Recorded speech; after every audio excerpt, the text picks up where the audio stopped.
Welcome to Season 2 of the Strain Podcast, a Southgate Media Group production, where we talk all about Guillermo del Toro's horror fantasy series, The Strain, which just started its second season on FX. I'm your host, Blaire Graves, Director of Social Media and Associate Editor from the newly rebranded TVBinges.com, and with me today is Kyle Tremblay, the Editor-in-Chief at TVBinges.com. You can find us on Twitter at BlaireLovesTV and at KyleLovesTV. Remember, both Blaire and Kyle have an E at the end. You can also follow this podcast's Twitter handle at The Strain Pod. Hey, Kyle, how you doing today? Oh, Blaire, we have quite an hour of television to talk about tonight. Yes, we do. Wow. Today we will be discussing Season 2, Episode 2, By Any Means, which was written by Bradley Thompson and David Weddle, which is, I don't know about you, but one of the worst episodes of television I've ever watched. I mean... Okay. When you're talking about an episode of television such as this, I feel like worst takes on a different meaning. because and by the way, I feel like our listeners should know where this episode is headed based on that qualifier. but it's almost... I mean, on Twitter I invoked both the failed pilot 0 Hour and the currently failing CBS drama Zoo as comparisons for this episode, because this really at times hit the so bad it's entertaining. No? Like the Under the Dome? Yeah. It hit Under the Dome style, kind of like, oh my gosh, like this is so fun because it's literally comically bad.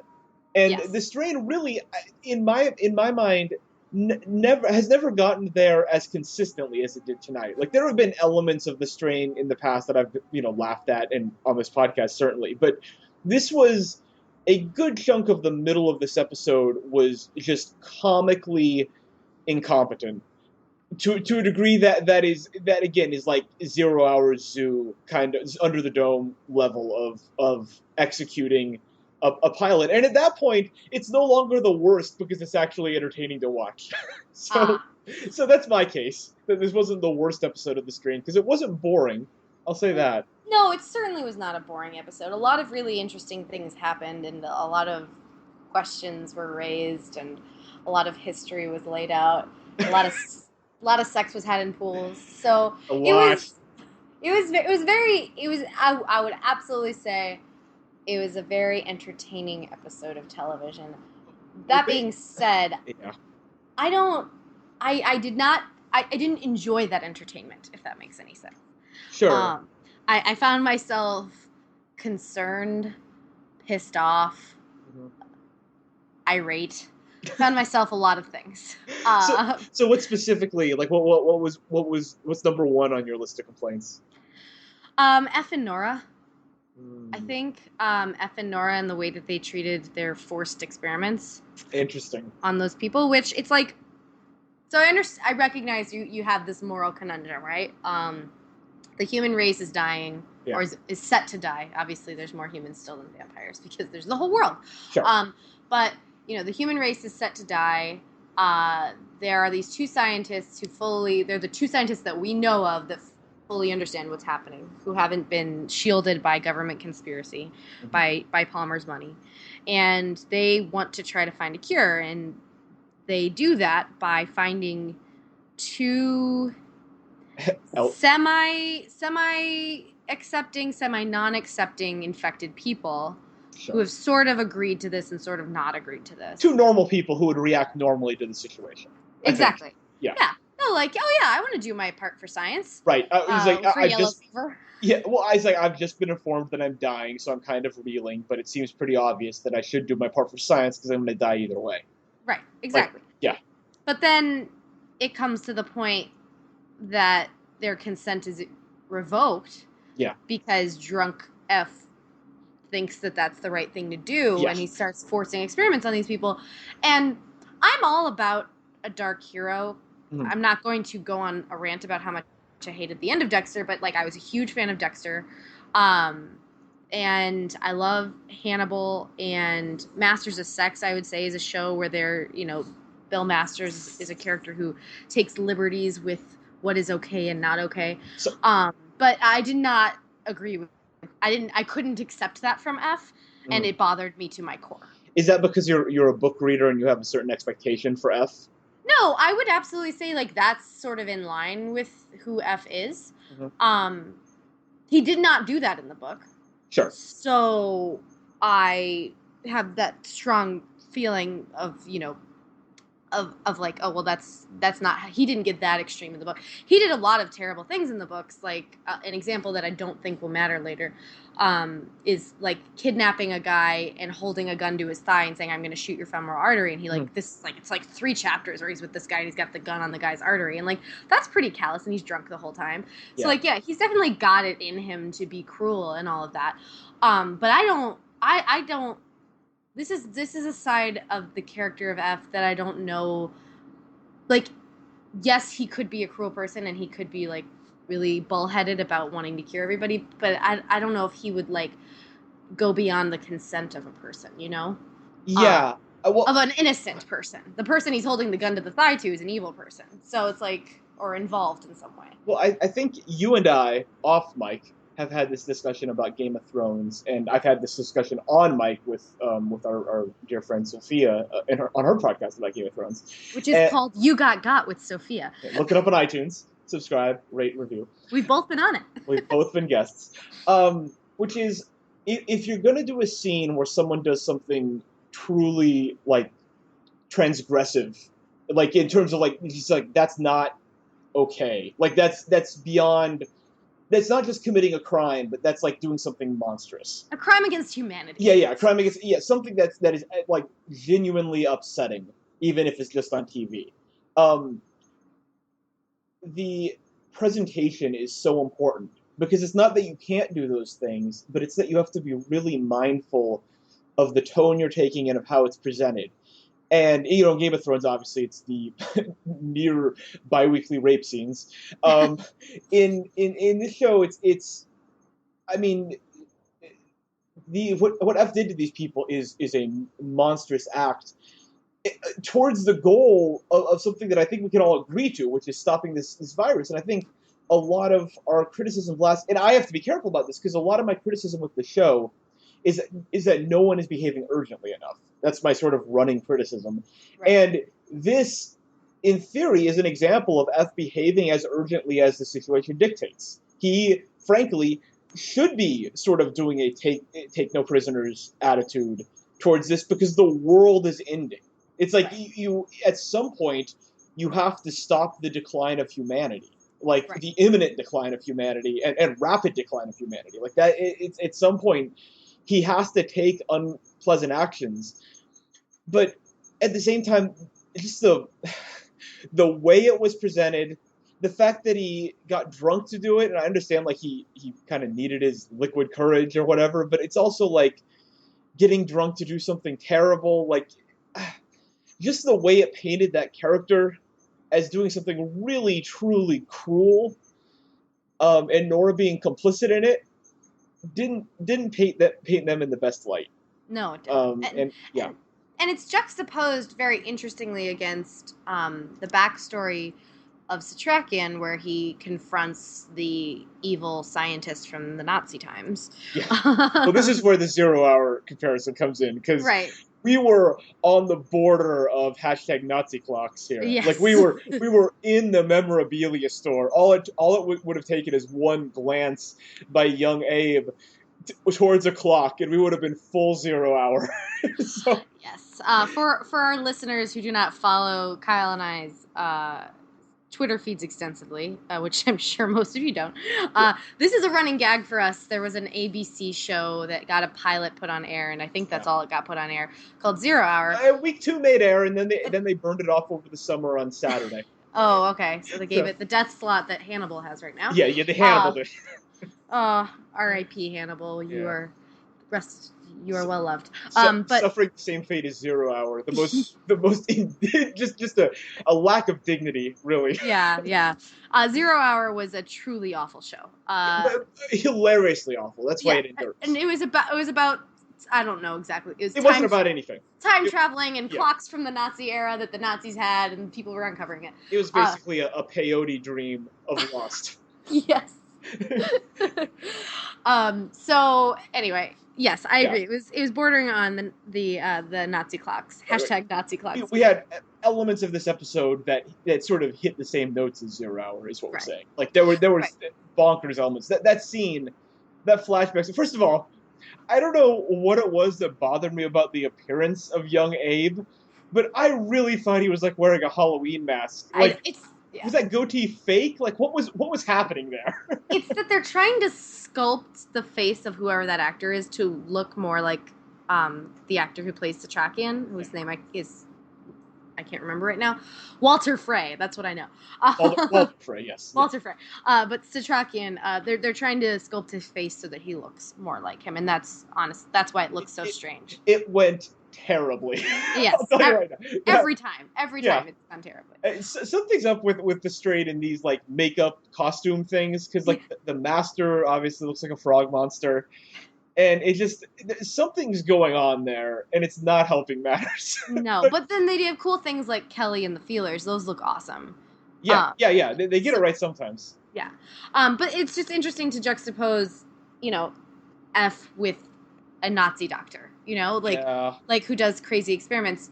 Like, one is for the very obvious good of humanity, despite it being like very callous and terrible, and I don't agree with his methods. And the other is just experimentation for whatever, the sake of the Nazi agenda. And it's just, but it's a little unsettling, I think. Yeah. To compare your hero, like to make your hero be doing something that is a reflection of something so horrific from actual history. I was so checked out on the actual the actual story at this point that I didn't even pick up that connection. But you're totally right. Now it all comes together. That I was utterly baffled by the flashbacks in this episode.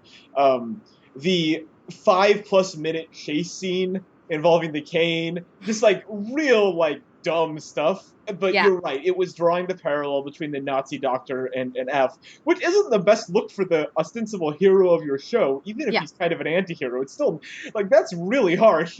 Yeah, that's a tough pill to swallow. Yeah. It made me really uncomfortable. I don't necessarily like F as a character all that much. But, he is our hero, and he's the hero we've got. I mean, obviously, we've got Fett. I mean, hello, Fett, my bae. Right, well, Fett is the hero of the show. F is, I don't know what's going on. But, so it was just very, that was very troubling for me, because although F is an anti-hero and he does a lot of bad things, I would never in a million years want to compare him to a doctor from Nazi times who did experiments on innocent people. It's I don't know, and this is, I'm not going to get off talking about movies here, but it's like, this is one of the things that bothers me with some of these movies, where it's like, the savior of humanity has to also be a terrible person, or has to also be this dark, brooding bad guy. And I'm not naming names, Batman versus Superman or whatever it's called, but it's like, why do I have to hate the hero? It's like, there's a difference between that and an anti-hero. Because like Walter White in Breaking Bad, I think people probably mistakenly lionized him a bit, and you were supposed to be appalled by Walter White's actions, that he was just a classic anti-hero, but you also loved watching him be evil. And nothing about when F does stuff like this is enjoyable. It's just uncomfortable and unsettling, and makes everyone hate him. Yeah. It's like that. There's no payoff. It's like, oh well, I don't like F now. Right. Okay. Right. that's where we got. Well, it's I think it's to demonize his drinking a little bit and all of that. There's purpose for it. I think for the future. You think they were implying that his drinking caused him to do that? Because I think the drinking was more like a lubricant to get him the sort of courage to do that. But I don't think sober F would have had any different notion about what to do. Yeah, I think it's mildly unclear. Yeah. A lot about this episode is unclear. I know, but as he has been presented on the television show in the past, this is what I think, you could correct me, but he's tried to be good to the people around him when he could. He's tried to help people, tried to stop them from getting hurt, tried to tell them to leave the city, he tried to put a news message out. Like, he's very well-intentioned, and I guess I just don't know if it was represented maybe it was when he realized that Kelly, I think obviously, like, he takes his first drink after he sees what happens to Kelly, but from the moment that he saw Kelly, he has taken this turn where he just gets badder and badder and badder, as in, like, he's being a bad person. He's not being good to his son. He's yelling at his son. He's forcing his compatriots to do lots of stuff that they don't necessarily want to do. And now he's capturing innocents who are, yes, dying, but then performing experiments on them and tying them down and watching them suffer a terrible death. It's not pleasant. I don't know. It's not pleasant, but does that mean that you're siding with Zach at being... I mean, I hate to levy such a charge upon you. I feel like you should demand trial by combat immediately. But do you... I mean, Zach was basically voicing that idea, and I thought Zach was absolutely insufferable this week. And last week I rated him a -4 on a scale of 0 to 10. This week he's a -10. He's now inverted the scale.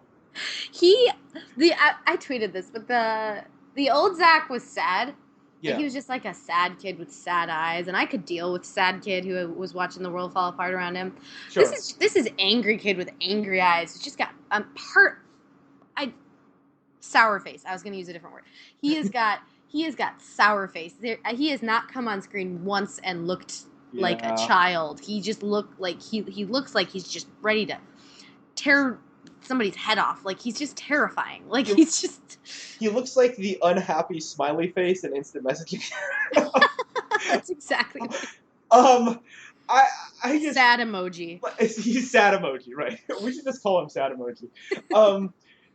What I want to stress here is that I think on paper, like storyboarded out, that aspect of the story actually makes sense. Which is F is doing morally questionable things in the interest of saving the world, and his son doesn't understand why he's doing morally questionable things. To me, that connects. That actually, like, I get it.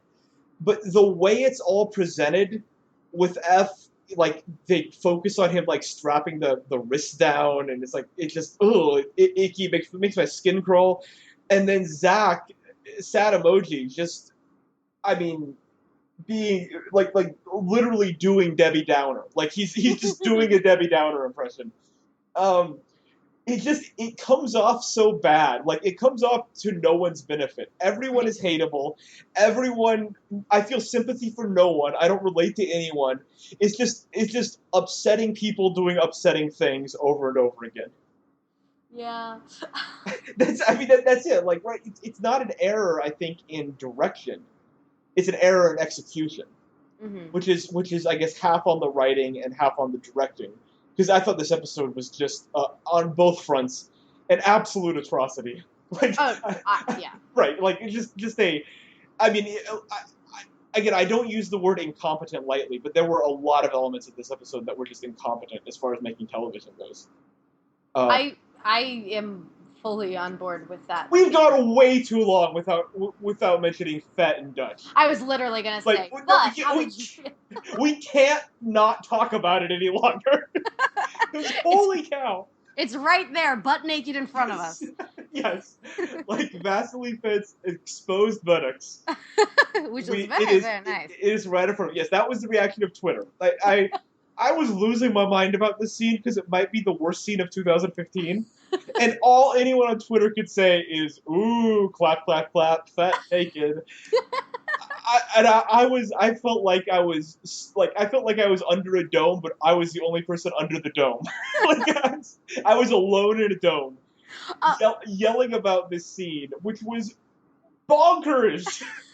No, it was bonkers, and any compliments that we gave to Dutch Velders in last week's episode should be immediately revoked. Dutch stabbed us in the back. I know, but I would say I do think that the actress, who I keep not naming, I should probably pull her name up, but the actress, I feel, is fine now. I used to really not like her, but I am totally fine with the actress. I think the writing was what... her name is Ruta Gedmintas. That's quite a name. She's a very attractive lady. Yeah, she was born in Canterbury. You go, Glen Coco. So, Great. Ruta Gedmintas. I think that she does... This season, I think she's doing a really great job with the material that she's handed. But I think that she was very well written in last week's episode, and she is terribly written in this episode. I don't think this was her this time. I think this was in the writing. And God, was it awful. I half agree with you. I agree with you that the writing was awful. Her performance comes and goes for me. I think it has been, on the whole, better than it was last year. There was a line when, at the start of what I can only call a date, a date to a pool facility filled with vampires. Yes, that's what happened. Which it was a joke that I made, and then it actually happened. I was like, oh, they're going on a date. Like, this is a meet cute. Haha, I'm making jokes. And then, no, that is literally what happened on the show. So interesting plot developments. It's always bad. It's a bad side when my stupid jokes actually come true in the world of the show. But she has a line when she has to distract the vampires. Which, by the way, I have no sense of how dangerous the vampires are, because in some cases it's like they're the most terrifying creatures in the world and they're wreaking havoc on the city and they're killing everyone in sight. And then in other cases, it's like, haha, let's play a prank on them in the bathroom. Let's blow them up real easy. Like, Dutch and Fett, on the urgency scale, were a 1 in this scene, even though that they are surrounded by vampires in a bathroom. Yeah.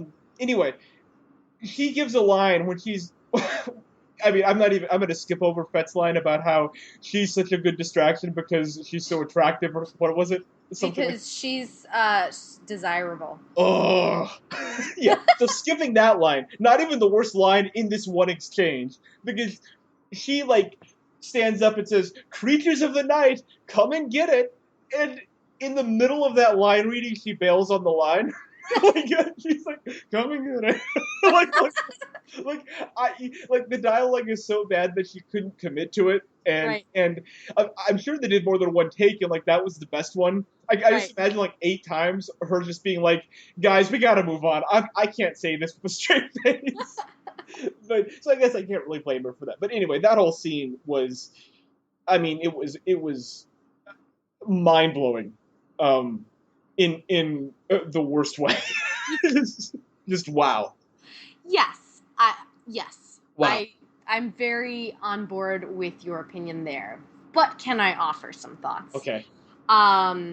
First of all, just because I want to say it while it's on my mind, they dressed Fett more dweeby in this episode than they have ever dressed him. He was wearing a button-up shirt with an undershirt that was the same color, which is a huge fashion no-no. And then his jeans were pulled up over his belly button with a belt. And it was the dweebiest, and he was all blue. It was the dweebiest thing. And I was like, why are they dressing him like this? He's the hot guy on the show. What is going on? And then they go on the date, and I'm like, oh, but he doesn't look she looks awesome carrying her sword like that. Sorry, I'm gonna say that. It just was very confusing. It's because they're taking their clothes off. That's why they don't care what he's wearing. They're taking their clothes off. Right. So my initial reaction was ugh, the audible groan that you made, and I feel the same way. But my secondary reaction was that this is happening because Nora and F don't have any chemistry. Yeah. They have pulled the female hacker to be with Fett, this female hacker that does not exist in the books. They have pulled her to be with Fett because Kevin Durand is charming as heck, and they needed him to be able to have sexual chemistry with somebody, and they realized that, so they brought her on, and that's a kind of unfortunate reason to bring on a female character. But if they need to have a romantic subplot somewhere, these are the two that it needs to happen with. And while this is not the ideal situation in any way, shape, or form, I would much rather them have get hot and heavy after a battle instead of let's get in the water. But if we're gonna have a romantic subplot, it's got to be these two. And I'm kind of just at the point where I have to accept that no matter how it comes across. Well, a few notes here. First of all, Fett was dressed like Spencer Reed from Criminal Minds. Second of all, uh, yes, um, he it does have it is necessary, I guess, if you're going to have a romantic subplot, and you kind of have to because it's a show that lasts for 13 episodes a season, and clearly doesn't have enough confidence to just tell the story of the apocalypse. So yeah, we're gonna have to have romance. We also did this last season with F and Nora in what was previously the most ill-conceived scene of the show when they had sex in the middle of the apocalypse. Mm-hmm. And that scene, they had so little chemistry, and both immediately regretted it, that it was like, okay, well, we've got to start from the drawing board with our relationships. Right.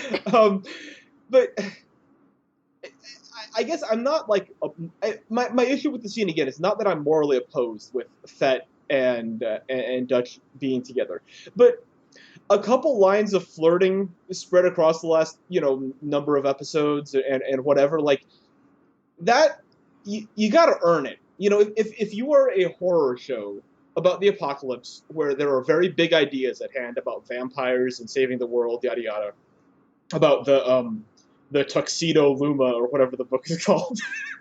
Oxidal lumen. Tuxedo Lumen, got it. Yeah, but I mean, this is a show that introduces a lot of big ideas, and if you're gonna do a scene as ridiculous as what just happened, which was basically the hot spring scene in The Witcher 2 for your video game nerds out there, basically identical to how it happened. I'm just making that pull. Yeah, thank you. Slow clap. Thank you. If you're gonna do that scene, you've really gotta earn it. Like, you've really gotta build this relationship up. There should have been dozens of, and I'm not talking about little flirty lines of dialogue. I mean, like, you gotta get your hands dirty and do some real character development with this relationship. And I still don't know who Dutch is. I mean, that's my complaint about Nora last week. I don't know who Nora is. That issue still stands. I don't know who Dutch is. Fett, we have a better idea of. He's probably the best drawn character of the cast. But the issue is that she feels like like a handbag or a purse. Like she is an accessory to Fett, because Fett is the well-drawn character. Fett is, as you said, the hero of the show, especially given the direction that F's going in. And Dutch is this side character who, whether or not she exists in the books, has barely had anything to do that hasn't been directly plot related. She's basically a plot contrivance come to life. Right. And now she's, luring Fett into the pool for some, mid-vampire killing pool shenanigans.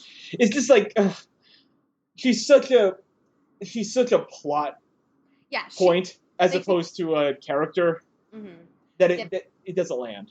Yeah, they could do better with her. 100% better. They could give her better purpose. Yeah, they're doing nothing with that, so they could do something with that. It'd be great. It'd be nice. Yes.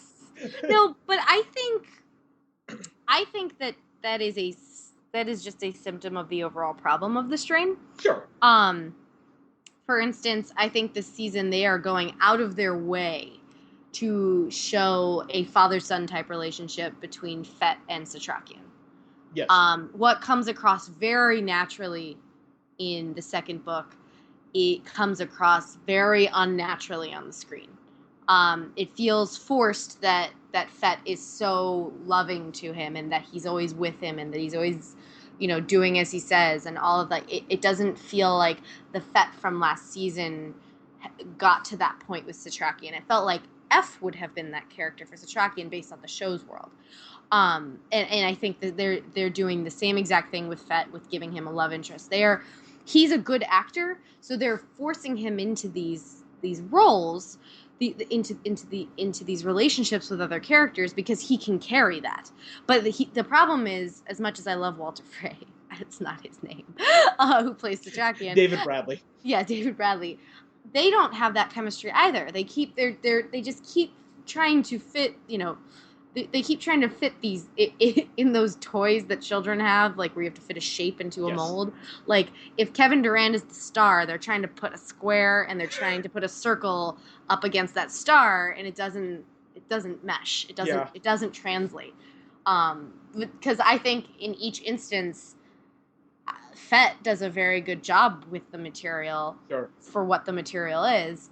And the others, you know, they're like, well, what are these relationships? Well, just do it, okay? And that's kind of how it reads, you know. I'm not on set. I don't know if that's what's happening, but that's how it reads to me, is that he can kind of have this natural chemistry with anybody, so they keep trying to force these other shapes on him that don't work. Well, and again, it's a problem of execution because the bones of the story aren't bad. Like you could see a world in which Fett is the romantic lead and also the action hero, and that's, you know, that makes sense. And it just there's just some the show just doesn't get it done, like on the screen. Like the writing and the directing just aren't. It's not getting where it needs to go.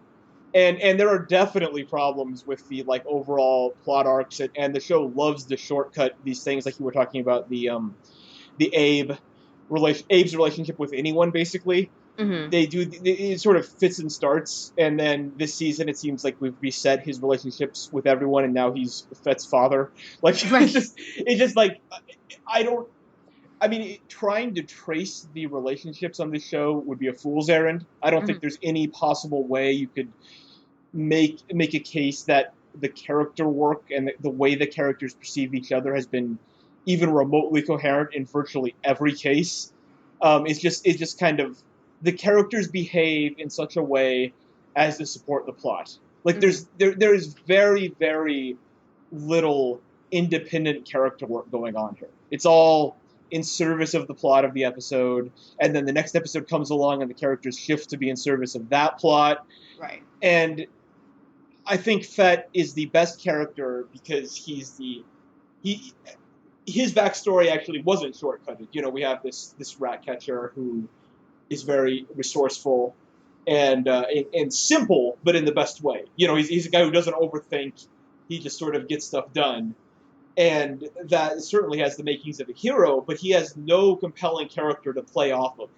He doesn't have a scene partner, and they're clearly auditioning Dutch Velders for that role so far, and it is not going well. No. Not at all. No, but they're trying to give him something to care about later in the season. They've established two relationships that if Fett is going to be the action hero, they've established two relationships that he's probably going to fight to protect. But like, so, does Fett even have a relationship with F at this point? Like, what's the status of their relationship? They are fighting the good fight. They are warriors in the same battle. Yeah, so it's like F the co-hero of the show. Like I don't get what F's role in this universe is. Like, yeah. I don't know. Like if F was just written out of the show and Nora was the scientist character, would anything about the show change? Like what would be the fundamental change with the show?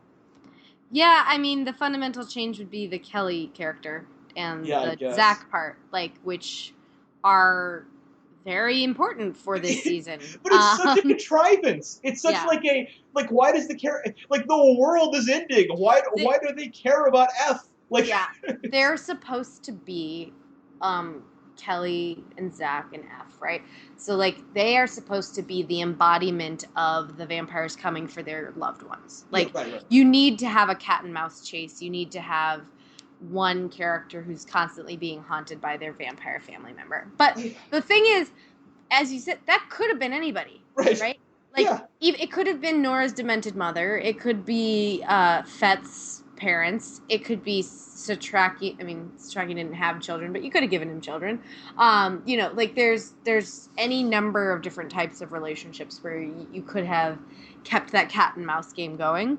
Right. It's very... This is one of those things. It's very effective in the books.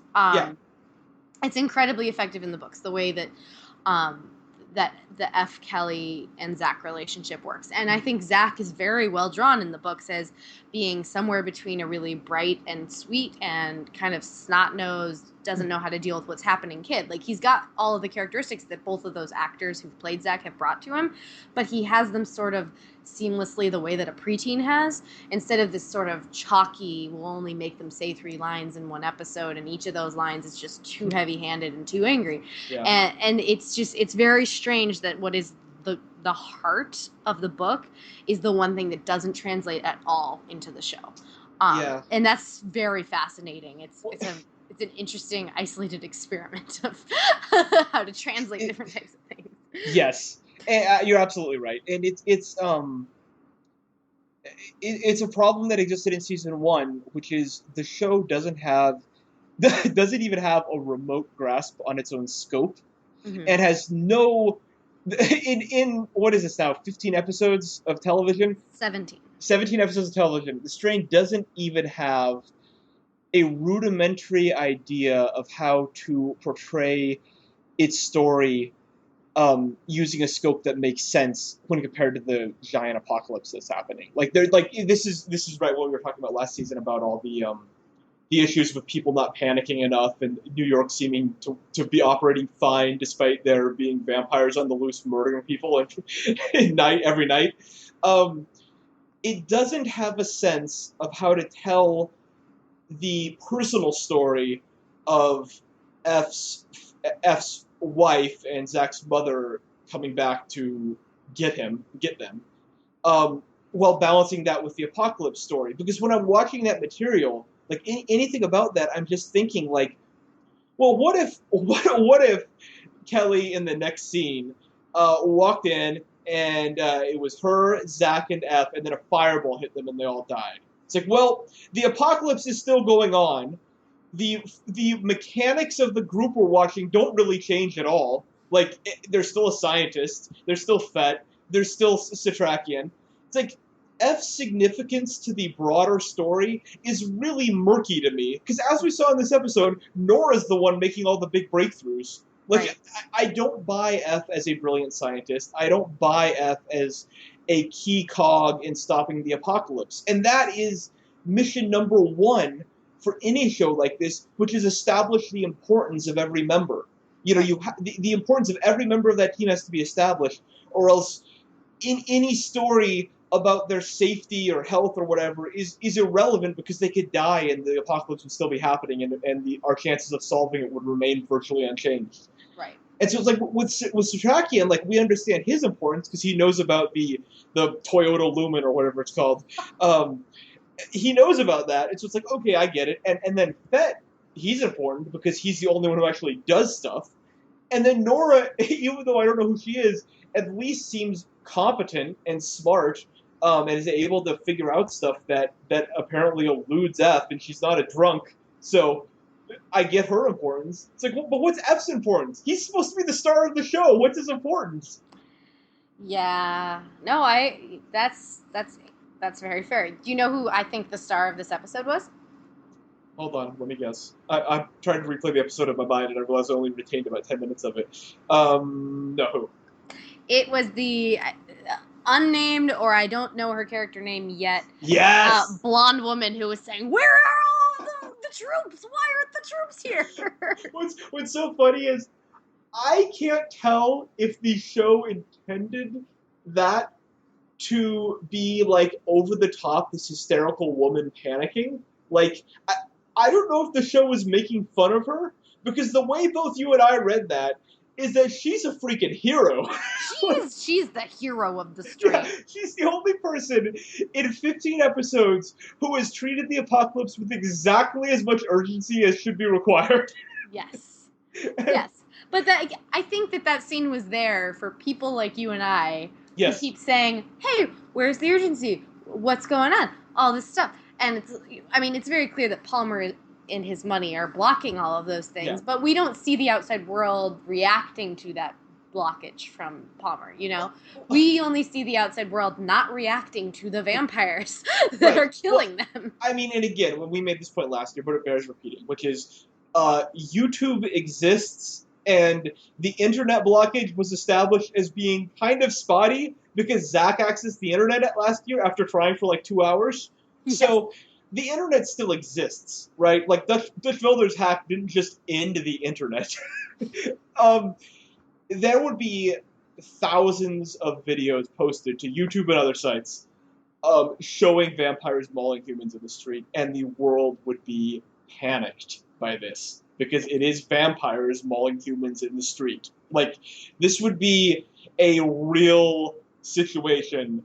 I don't care how much money Palmer has. You can't block that.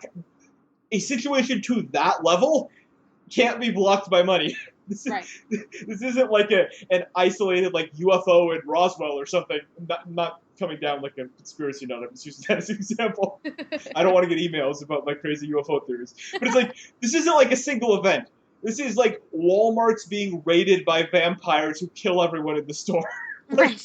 Like this is a real thing. So yes, the blonde woman is the unsung Yeah. hero of this episode because she's the first character who's complaining about the lack of infrastructure and the lack of quarantine. And I love their idea of the quarantine being like, we're just gonna put them all in a storage unit. Like, no, you're not. That's not how disease works. Gosh. You need actual scientists and troops to keep them inside. It's like that portrayal of government incompetence probably isn't that far off from reality. Like I'm not saying that's unrealistic that bureaucrats would react, at least some bureaucrats would react that way, but also like it's tiring to watch because that's how the government on the strain always reacts. Yes. It'd just be much more interesting if humans were actually fighting this as opposed to running from it. I mean, just like Independence Day would have been a very different movie if for the first 3/4 of the movie President Kevin Kline declined to acknowledge the existence of the UFO aircrafts over the White House. Like it would have been like that's what this is, right? This is Independence Day, except no one and the aliens are in the sky. And no one is acknowledging it. Like that's the movie, right? Will Smith hasn't punched an alien yet. Like there's nothing is happening. It's just a bunch of people denying that the UFO is there. It's like I don't care about realism at that point. It's just not as fun. Right. And so I did like the inclusion of the blonde lady. I wish she was the star of the show. I want to follow her and see what she does in response to trying to save her borough from the vampire attack. Yes, I'm really hoping that interjection of another female that speaks will remain and that they'll keep showing her. She wasn't named though, right? I don't think so. I didn't retain a name, certainly. Right. It was clearly a meeting with a bunch of like governors or senators or whatever, aldermen, bureaucrats. Yeah, bureaucrats. People trying to make the hard decisions about whether or not everybody should live or die. Did you have any other thoughts on the episode? Did we not get to anything? At some point later on, I really checked out on this one. Like it stopped. There was a good like peak where it was like really fun bad, and then I just got sad because I just like, oh gosh, I'm devoting my life. I've got to talk about this later. Like, oh. No, there was a point where I checked out a little bit as well. I was getting so mad at the F material that I was seeing red at one point. I remember just like going to during one of the many commercial breaks, i.e. I think we were just watching commercials with the strain breaks because this episode was an hour and 13 minutes supposedly, but no, it was just let's make sure we get more TGI Fridays ads in. Yes. Oh my gosh. It's insufferable. FX has really come up with quite the marketing plan, which is to advertise these strained episodes as going for more than an hour, but then just filling up the extra time with commercials. Yeah, it's quite a racket they're running. Quite a racket, right? Like it's in this day and age, it's really shocking to see just a manipulative plan so like transparent. Mm-hmm. It's clear what they're doing. They've just increased the number of commercials and then called them like supersized episodes. But yes. It's real. It just the whole enterprise feels a little bit cynical. Yeah, it's abhorrent. It should not be allowed. But I guess you can't do product placement in the apocalypse, so you have to find another way to make your money. Having said that, if I had to rank the top 5 things about this episode, like the commercials would be 2 or 3, I think. Oh no! And some of them were good. It's just like I feel like they're like the baseline where I just like during commercials I just zone out and don't watch anything. Right. And 90% of this episode was worse than not watching anything. So. Wow. Yeah. So that's where we're at. 2 thumbs down. Well, let's not be hasty. No. Yeah. 2 thumbs down for this one. Ugh. Yeah. We got fan mail last week. Oh, good. We won't have any this week after this podcast. Oh, I So hope we will. I hope we will. I hope that you guys love us. I need okay. Or hate us. Please tell us if you hate us. Yeah, Tell us if you love us or hate if us. we're wrong, because by the way, right before this podcast started, I saw that the AV Club gave this episode a B. Ooh. And so Ooh. you might want to read that review if you like this episode and want something more positive. I'm really curious about that. If they just have Stockholm syndrome or what is going on there. But I'm going to read that review after this podcast. I didn't want to read it before because I didn't want it to inform my opinion. But yeah, I don't know. I guess some people like this episode, and so if you are one of those people, write in and tell us why. And if you agree with us, then write in to make us feel better. But I wanted to give a shout out to who emailed us because I'm super stoked about this. Yeah. It was somebody named Blaire without an E, and they Amazing. wrote that in the email. So thank you, Blaire without an E. Fantastic. I really appreciate you having emailed me, Blaire with an E. That's just, I mean, that really is the fruition of this long-running joke you've been doing. No, it truly is. Okay, Kyle and I, for those of you who don't listen to all of our podcasts, this is one of our 3 podcasts. We do the Strain podcast, the 12 Monkeys podcast, and we do Monroe's Comfy Sweater, which is a Grimm podcast. And I have been for the last, 2 years? For the last 2 years, maybe 3, every single podcast episode, I have said, remember, that's Blaire with an E. And Yes. so Blaire without an E, thank you for referencing and paying it off. You paid off the joke. Pay off. I still got to keep doing it, but thank you. Yes. So Blaire, if you didn't get my email, Blaire's question was, is the scene that I'm always referencing a specific scene in the book, which I don't want to say right now, but yes, the scene that you emailed me is the scene that I'm always referencing that gave me nightmares for 3 days. So now I'm all super vague. Hope everybody enjoyed that. But Yes. but Blaire without an E, thank you so much for emailing me. You made my week. Yes. I want to point out a tweet that we got. By the way, before we go, I have to get to Wig Talk. Oh, Wig Talk. It's Wig Talk time. Hashtag Wig Talk. Hashtag Wig Talk. Theme song plays right now. I assume we'll add it in post. We won't. Yeah, but we had some great Wig Talk tonight. Our friend Casey, who has written some stuff for our various websites over the years. He's with Bay Area Style File, I believe is the site. Commented that, without reading my tweets, by the way, because she's watching the West Coast airing, commented that the wig game is bad on multiple levels. Bad fake brows and goatees too. Young Satrakian looks a mess. Which I agree with. We just talked about that on the podcast, so thank you, Casey. Hashtag Wig Talk with Casey. Wig Talk now. You know what? I'm going to include goatees in Wig Talk. I think if the goatee is fake, as it clearly was on Young Satrakian, it's Wig Talk. Can I talk about the terrible fake hair that they've put on Dutch, the black strip of her hair, which just looks like rubber. Like, it doesn't look like actual hair. Like, it's clearly like a clip-on, right? Like, they've stuck it in her hair as an extension. They haven't actually dyed her hair, and I can just tell because of the texture. Like, it really doesn't look like hair. It looks like a tire that they cut off and then they molded into a hair shape and they stuck it on her head. That was some great hashtag Wig Talk. Hashtag Wig Talk. Hashtag Wig Talk. Yeah, we're gonna keep this going until F loses the wig, which we know from the preview will happen at some point this season. So we just gotta keep it up. Thanks to the Wig Talk army, couldn't do it without you. Yeah, it was another solid week for Wig Talk. It was solid. Yeah. Please join us, by the way. I'm using hashtag Wig Talk in my Wig tweets, so please feel free to join me. And feel free to tweet at us about Wig Talk, or if you want to send us an email, make sure you send it to thestrainpodcast@gmail.com. That is thestrainpodcast@gmail.com. The word "the" is in it. I check the email like twice a day, so I'm always here to listen to your grievances or to your acceptance of our grievances. This wraps up our 17th episode of the Strain Podcast. Before we go, I want to mention a few things. You can download and subscribe to our podcasts on iTunes, Stitcher, and SoundCloud.